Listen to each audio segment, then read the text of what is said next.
Hello again, let's try and do a little video here where we pick a character and make a custom character that is not coming from the Unity Asset Store and that are not a Synthi character.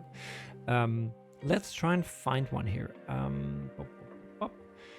Let's see.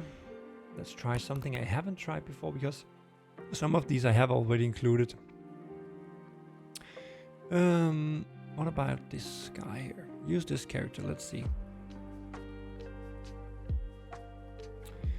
So we have one here. The beard might be a little performance intensive and he has weird white eyebrows, but the eyelids.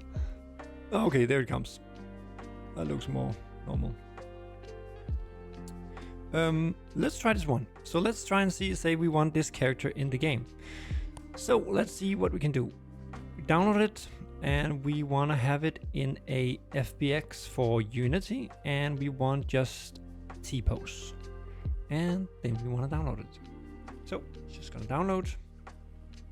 Meanwhile it's downloading, let's go back to our project here and let's switch to our character mod because now we're gonna work on that again. Just keep this one open, that's fine, but go in here and let's see if it's done. Yes, it's done. Perfect. Okay, so let's go in here and create a little folder called models maybe, and we can also do one called prefabs just to be a little structured. So models here, and now I'll go to the second screen here and I'm just gonna drag in this character here from, I just downloaded it. It's an FBX file having a weird name. I don't know what we should call him, but let's just call him worker, male worker,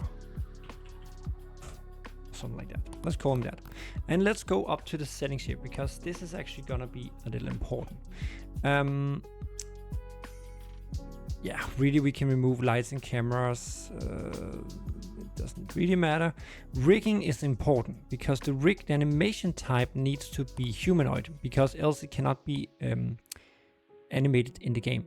Animations wise, we don't want to import animations because the game will handle the animations, and materials, we'll look at that in a moment. So let's just hit apply here and it should do some stuff. And you can see what he's consisting of over here. And here's the avatar you remember maybe from the other video that we need later. But anyway, materials important because you can see right now he's looking not so good.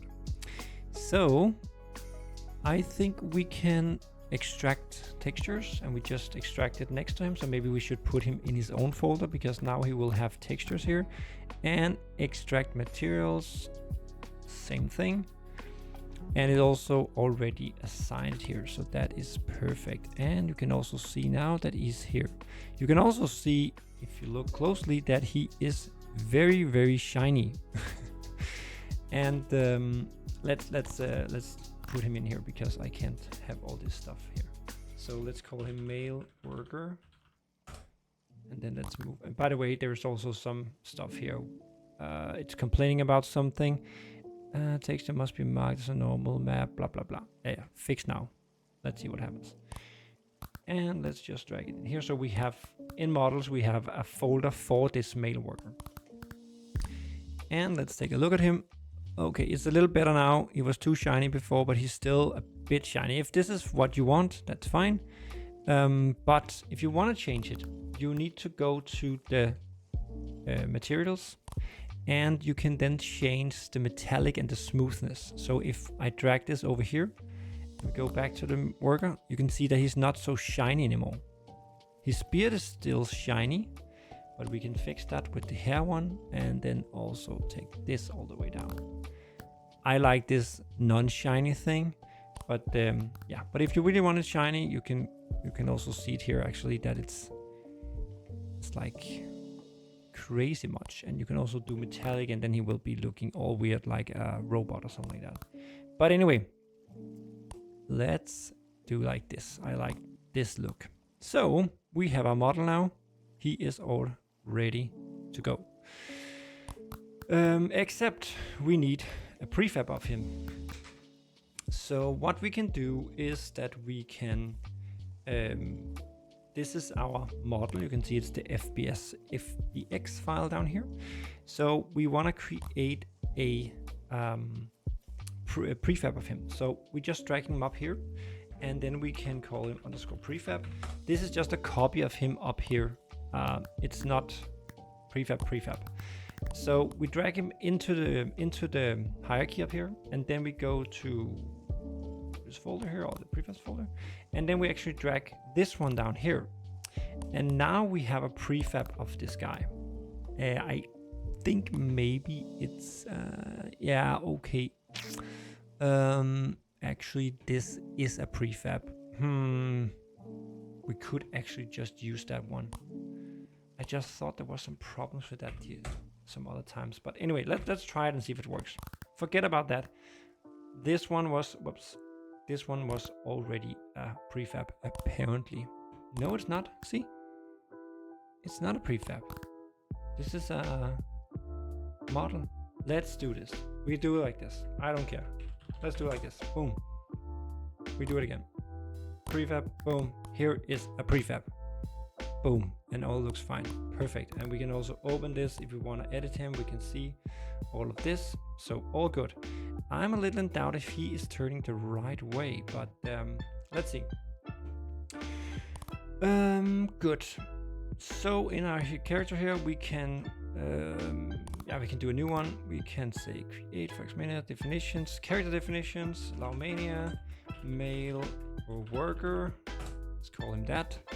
And we still can't do that because I haven't added that function. We can do a unique ID, and the ID is very important because it needs to be unique across all characters. And then we give him a name, male worker. And then we need a prefab, and we should be able, if we search for prefab, we can find our male worker prefab. And the avatar, whoops, there's a mismatch in type. That's because it picked this one over here. We don't want that.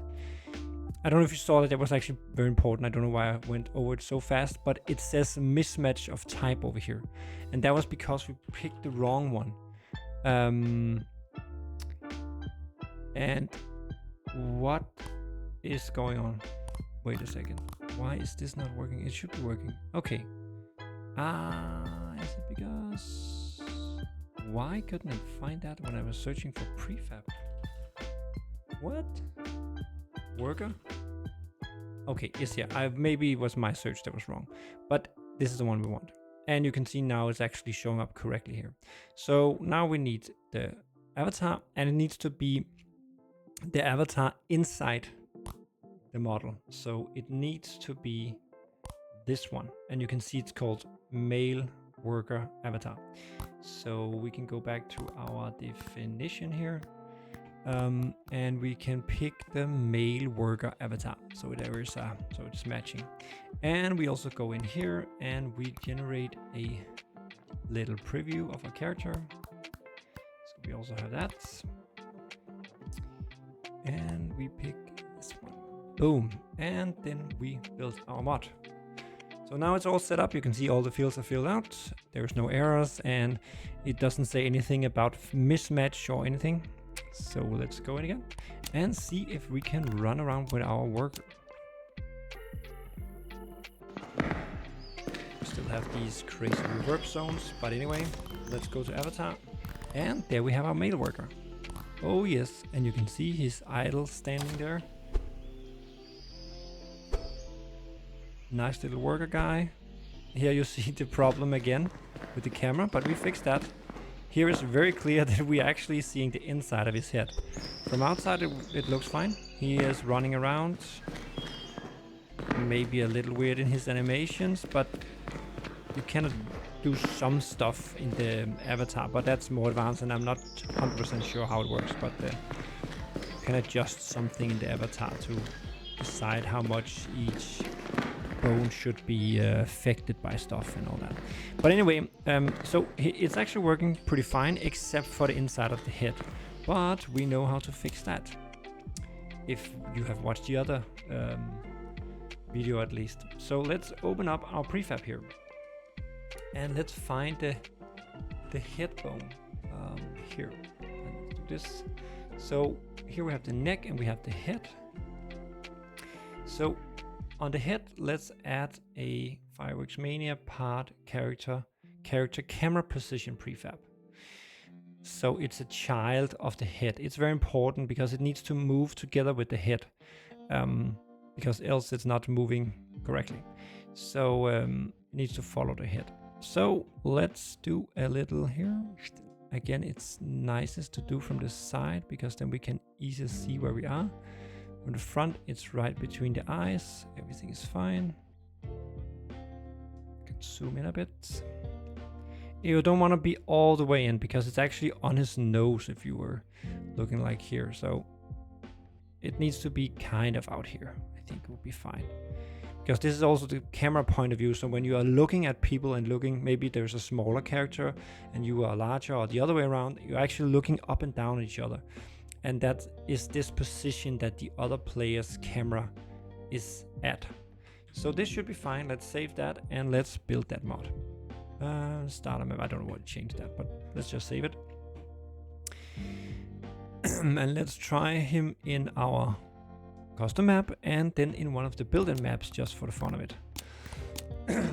And mods should be reloaded automatically when you enter a map, so that's why I'm quitting and going in again.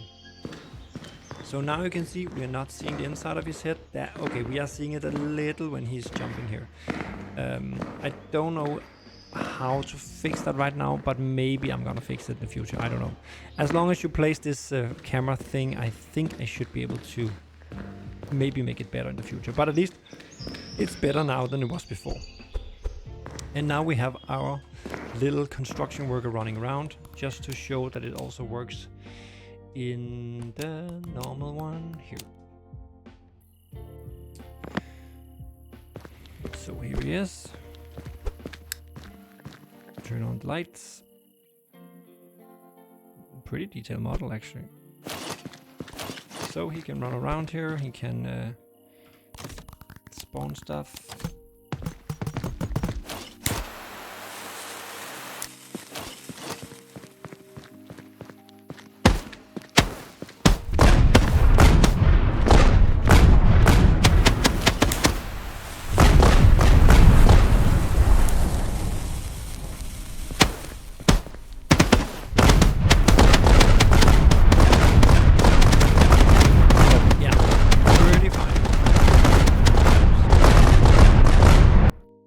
So that's how you include and build a custom character from Mixamo.